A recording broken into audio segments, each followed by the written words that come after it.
my dreams away tonight. The shot was after the bell. I dropped Lewis, I beat him up, and I was getting the knockout. Look, that's not the way I want to win a fight. I've got to be honest with you, I want to see it again.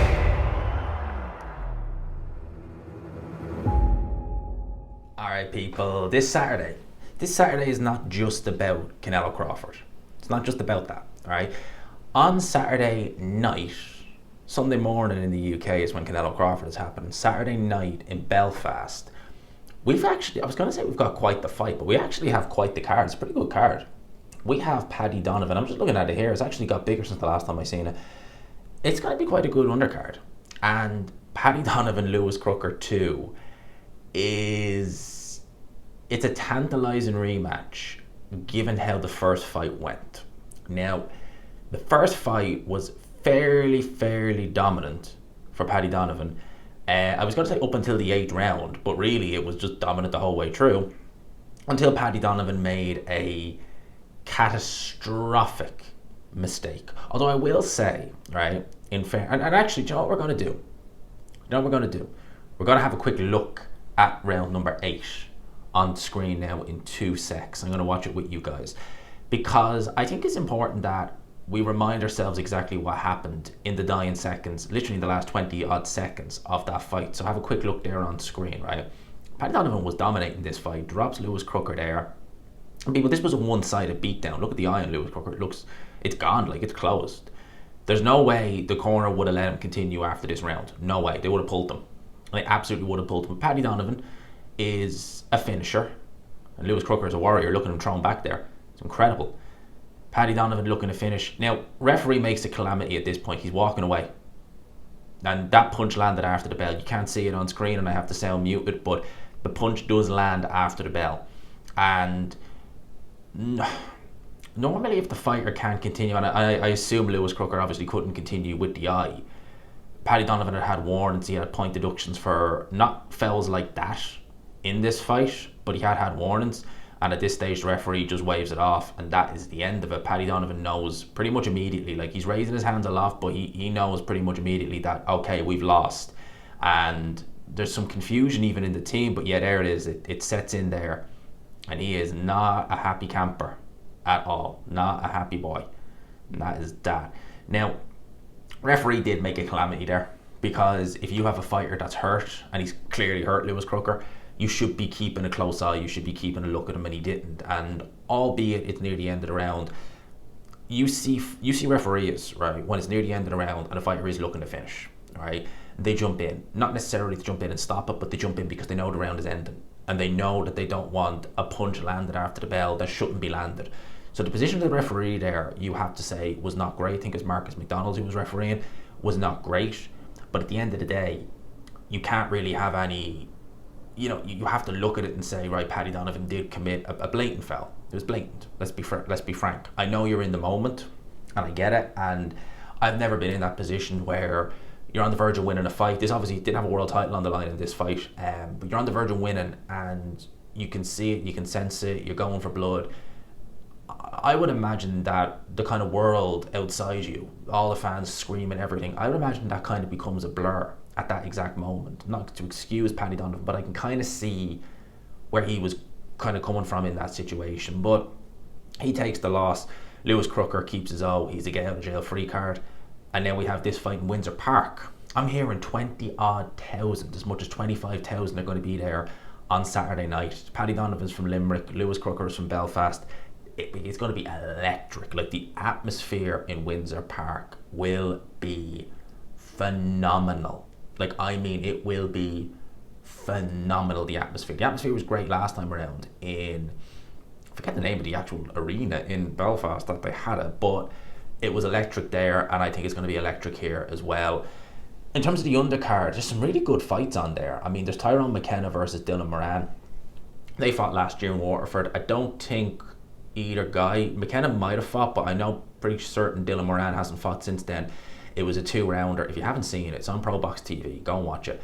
Mental chaos in those 2 rounds. Dylan Moran was making Tyrone McKenna, who is not a puncher in the slightest, but Dylan Moran literally made him look like a prime Adonis Stevenson in there. with the knockdowns and everything. It was a wild fight. It was wild. And I'd recommend you go watch it just for the comedic value, not necessarily the fight, but it was in Ireland. Some of the guys fighting were, let's just say, less than up to scratch, for want of a better word. And commentators Chris Algieri and Paulie Malignaggi had a field day. It was hilarious. It actually was hilarious listening to the commentary from those guys. So that's one of the fights on the undercard. Molly McCann is making her professional debut on the undercard. Just retired from MMA a couple of months ago. So straight on a big card like this. And the co-main is Ishmael Davis versus Kevin Njago. I think that fight's going to be excellent. I mean, Ishmael Davis, the two losses there are to Boacek and Josh Kelly. Both of them were taken on very, very short notice. I mean, I think that if he had full camp for Josh Kelly, he would have beaten him. Personally, I think Ishmael Davis would have beaten Josh Kelly with a full camp. Boacek is just different. Like, Boacek would have done the same to Josh Kelly as well. He would have knocked him out. So Sergey Boacek is lethal. Absolutely lethal. And Kevin Njago, it's been a real stop-start career, hasn't it? He was with Frank Warren for a time. He was doing well. He went to Matchroom. He's been kind of out in the wilderness for a little while. I mean, I think he took his last fight on relatively short notice. That was against Ryan Kelly. Got the win that night. Or was it? It was one fight he took on short notice. But you see his career, it's kind of been stagnating a little bit. He's been going in between 154 to 160. I think 154 is his actually preferred weight division, to be honest with you. He is a good fighter, Kevin Njago, and I think that if all the stars align, and he's in his hometown, he's in Windsor Park, he's in his national stadium, so I think that will probably give him that extra couple of percentage he needs to be able to pick up the win, but I don't think he will. I think Ishmael Davis is going to win this fight personally. And we get back to Paddy Donovan and Lewis Crocker. Listen, Lewis Crocker, it's going to be extremely difficult to be as bad as he was, and I mean that no disrespect. I mean, he was very poor last time out. He really truly was. He was very, very poor.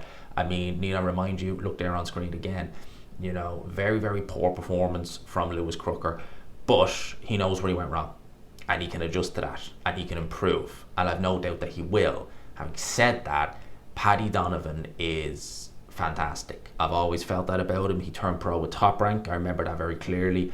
A lot of acclaim, a lot of fanfare. I think he's absolutely fantastic, Paddy Donovan. I really, truly do. I've got him winning this fight via stoppage again. And I think if you look out throughout the course of history, when you see a fighter who is winning a fight and he does whatever and gets disqualified, more often than not, he wins the rematch, and more often than not, he wins it in even more emphatic fashion. Roy Jones being a prime example against Montel Griffin. Round 9, DQ'd, hit him while he was down. Next fight, first round demolition job. You know, even someone like an Andrew Gallant, first Riddick Bowe fight, competitive. He was winning it, but you know, it was competitive. In fact, it wasn't. It was more competitive than the second fight, put it like that. Although he ended up disqualifying himself again, which is just crazy. But you get what I mean. Normally when a fighter gets DQ'd, they tend to come back and win the rematch. They normally tend to, because I think it lights something in them, because they don't perceive it as a loss. They don't perceive it as they were beaten by the better man, or they made a mistake or anything like that in terms of, you know, physically. It's just the case of, right, you know, something, number 2 happens, we'll call it that. And I get the impression that's how Paddy Donovan's going to be. And I think he is going to be sufficiently motivated beyond belief for this fight, I really think. And I think he's going to win it. I think he's going to win via stoppage again, maybe later this time, because he was going to stop him in 8 rounds. Let's be real. If he hadn't been DQ'd, there's no way they would have let Lewis Crocker out for that 8 round. No way. Given the fact that his eye was completely shut. So I think he'll win probably in the later rounds. I think Lewis Crocker will be better, but Paddy Donovan has to beat him. Paddy Donovan is tremendous talent. He's one of the best at 154 pounds. I think that now Boots Ennis is gone. You would look at Paddy Donovan, you would say, has he got the beating of Mario Barros? Definitely. Has he got the beating of Brian Norman Jr.? Debatable. We'll wait and see how he gets on against Devin Haney. Would he have the beating of Conor Benn? In my opinion, yeah, he beat Conor Benn. In my opinion. Would he have the beating of a Stanionis? Yes. I think at 147, given the fact it's not a stacked division, the talent of someone like a Paddy Donovan can really come out and shine. And I think he'll win this fight. He'll become IBF champion. And yeah, Ireland will have... God, we don't think we have any male champions at the minute. I don't think we have any. I could be wrong on that one, but I'm pretty sure we don't. So Paddy Donovan will, in my opinion, become champion this weekend. I'll be watching it live. I'll be doing a live watch along for this fight. I think it's going to be entertaining. I think it's going to be fun. Let me know your thoughts in the comment section below. People, I hope you enjoyed the video. Smash the like button if you could. Hit subscribe, of course, if you haven't already. I got a little something planned for later. It's not live. It's a video. We're doing a few things on here. As you can tell, there's a new thumbnail design for this video. That's going to be one of a few, that same kind of design, different pictures moving forward. And yeah, we're working on a few things on here. So there's a few changes in the pipeline, and I'll fill you in, if not today, tomorrow at some point, because they're quite significant. Let me know your thoughts in the comment section below. Hope you enjoyed it. As always, smash the like button if you could. Hit subscribe, all of that good stuff. Peace.